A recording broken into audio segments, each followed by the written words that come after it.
Hey guys, so Lord here, back again with another action figure review. Today we'll be taking a look at the Hasbro Transformers Legacy Series Deluxe Class Tarantulas from the almighty Beast Wars. I love Beast Wars.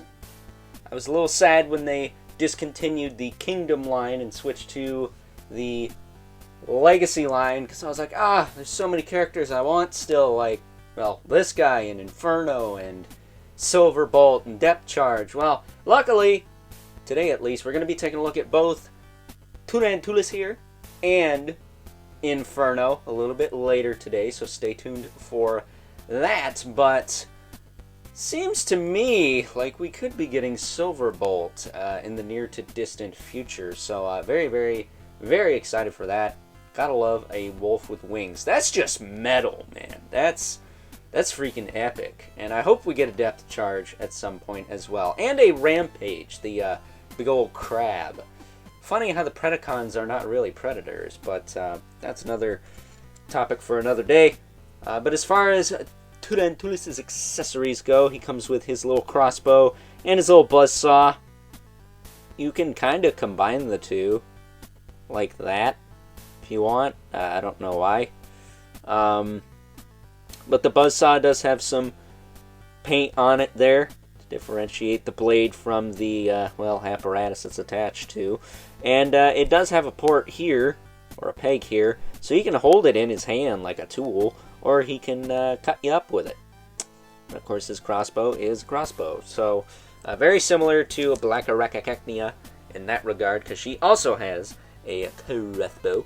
But taking a closer look at the man of the hour, Tarantulas. Probably one of my favorite Predacons. I have them all sitting here for a group shot at the end of Inferno's video, so don't worry. We will get around to that, much like the Manhattan Clan with the NECA Gargoyles stuff I did last week. I worked really hard on that. But Tarantulas here is awesome. I like him a lot. I like it a lot. And if I had him for 2020, what was it, last year, 2022, he probably, maybe, could have cracked my top figures, because I really, really like this figure. Really, really do. I will say, I'm not sure if I got the back right. It does kind of hinge a bit. I might need to pop something in place there. But other than that, transforms really, really well. If you got Blackaraknia, some similar stuff going on there. And we'll talk about that more later when he's in beast mode. But as far as articulation goes, his head does rotate side to side. And look up and down slightly. The tiniest bit of tilt. His arms can go out a little bit, back down, depending on how you have the spider legs. I have them folded up and like this, because it just works that way.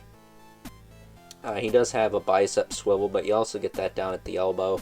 Nothing in the hands, but he does have little ports for his weapons in his hands, so that's good. He does have a waist cut. He does have T-jointed hips that kick forward and back and out, back down.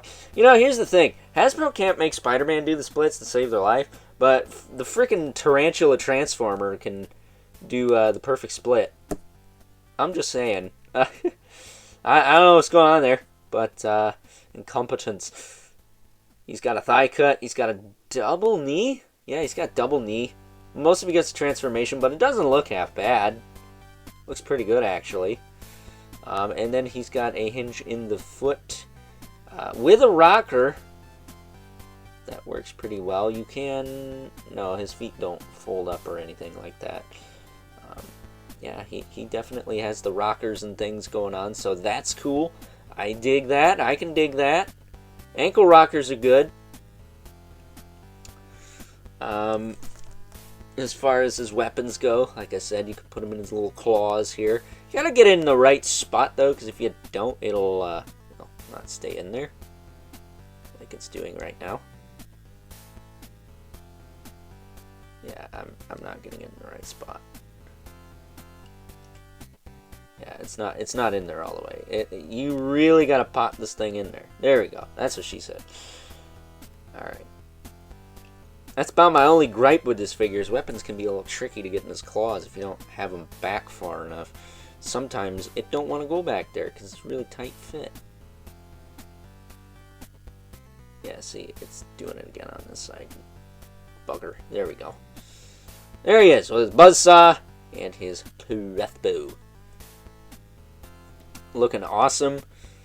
Looking like something my aunt would smack the snot out of with a fly swatter if she saw it. My aunt, God bless her, she does not like friggin' spiders and or arachnids. She's okay with scorpions, though. I'm a little curious about that, because I think those more of those could kill you than tarantulas and things like that. But standing him here, speaking of spiders and things, here's Blackarachacacnia. You can see they got a similar vibe going on with the legs sticking out to the side and everything. But I will say their transformations, well, similar, a little bit different. But if you got one, you kind of can figure out the other one. And that said, we also have Waspinator with his plans. And he doesn't want to get up close and personal here. Let's move that a little bit. There we go. Had to move him a smidge in order to fit him in there, because he's got that big backpack.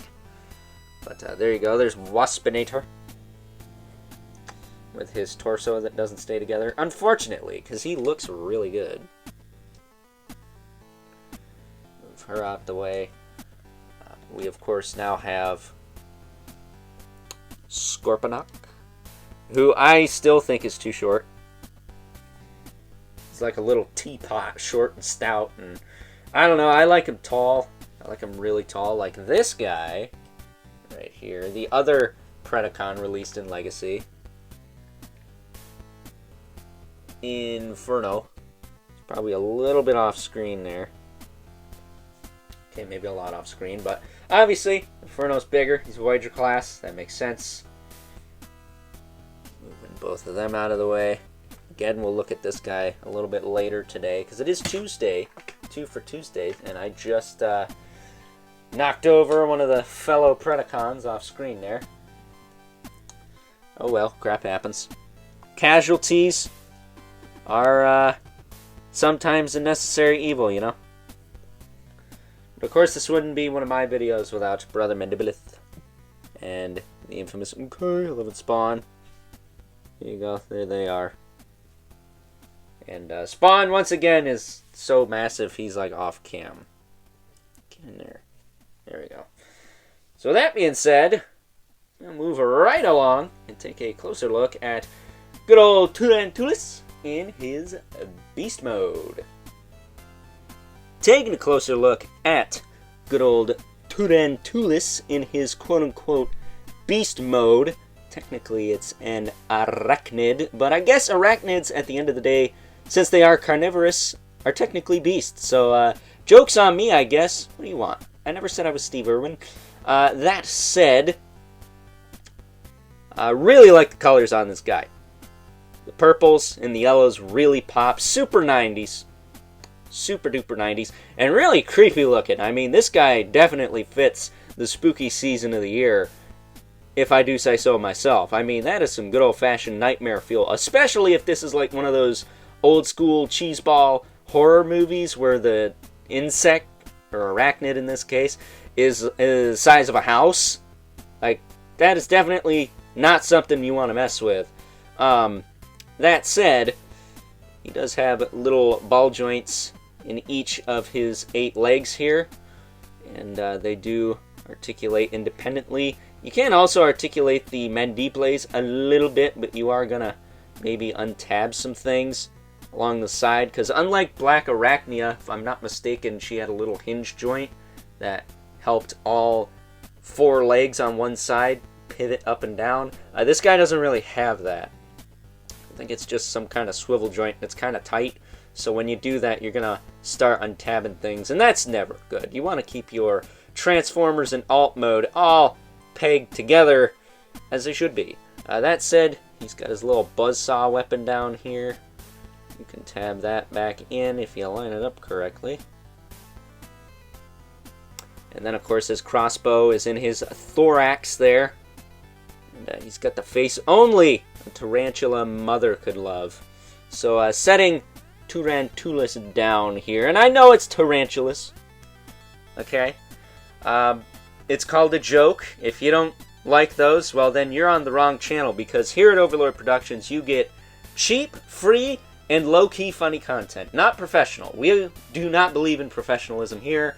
I might have a professional-looking set, but other than that, you get what you pay for. And since you don't pay anything to watch these videos, you're going to get the lowest grade of quality you could possibly imagine. Maybe not. Maybe you disagree with that. And if you do, you're a better person than me. So, speaking of which, let's compare him to his sister. They're not really siblings, but they might as well be. They're both arachnids, spitters. Well, I think spiders and tarantulas are a little bit different from one another, but they do have some things in common. They transform slightly similarly. I know back in the 90s they reused the same mold for both of these characters, so, you know, if you squint, you might be able to figure these two out relatively quickly if you have them both. That said, Black Arachacacnia is freaking small compared to Tarantulas here. So, she's got nothing on him. And comparing him to another creepy crawly, a lot of creepy crawlies in the Insecticons. Predacons. They are technically Insecticons, I guess, but here's good old Waspinator with his plans. He's a little bit closer to Tarantulas' size, but a little bit shorter, I would say. Especially if you count the legs. And then we got the big Chungus. At least while he's in beast mode here, or arachnid mode. Scorponok. Not to be confused with Klaus from the German metal / rock band The Scorpions. He's a big boy. He's probably the biggest, or the longest at least, until you transform him into robot mode. And he's kind of a squat little squirt. So, there you go. And that's it for the deluxe classes, because of course now we have to talk about the other Predacon released in Legacy line. Inferno, this giant fire ant. I don't know why he's a Voyager and Scorponok isn't. Seems kind of weird. He's just a fire ant. Are fire ants like bigger than normal ants? I don't know. But we'll be taking a look at him later today. For those of you watching this when it goes up. If we move Tarantulas back somewhat in the middle, we of course got to compare him to the Mythic Legion's brother Mandibulith and the infamous 11 Spawn, because it wouldn't be one of my videos if we didn't do that. And I know you can only see their feet. Stand up, you. You see, this is why toe joints suck, people. You're all morons. I know you can just see their feet. Lost my train of thought. Thanks a lot, Al Simmons. Al. Old Uncle Al. But I know you can just see their feet. But that's the point, because he's a bug. Or an arachnid. Or a spider. A tarantula. Whatever. With that being said, I'm going to wrap things up with some final thoughts before this gets any worse than it already has. Overall, and while my beloved Aunt Tammy may not be the biggest fan of good old Tarantulas here, I sure as heck am, and if I had had this guy when he initially came out in late 2022, I think he would have been a contender for my Top Figures of the Year video, because while there may not have been a ton of Predacons and or Transformers released in 2022 that I picked up and or cared to pick up, come to think of it, Pterosaur, another Predacon, was released earlier in 2022. Shout out to my good buddy Evil Villain for the hookup on that one. He just wasn't strong enough to make the list. Great figure, but he wasn't strong enough to make the list. Tarantulas, on the other hand here, I think he would have had a pretty fair shot, if not at least making an honorable mention spot had I had him. But boy, am I sure glad that I have him now, because this guy, upon release, was pretty hard to come by. I actually had to pick mine up on Big Bad Toy Store, and I'm afraid that since I've picked him up, and as of the time I'm recording this video, he is potentially long since sold out. So if you missed out, you should have been on top of that, buddy, because he did come out a year ago after all. So with that being said, I hope you guys enjoyed this review, and until next time, I'll catch you guys later.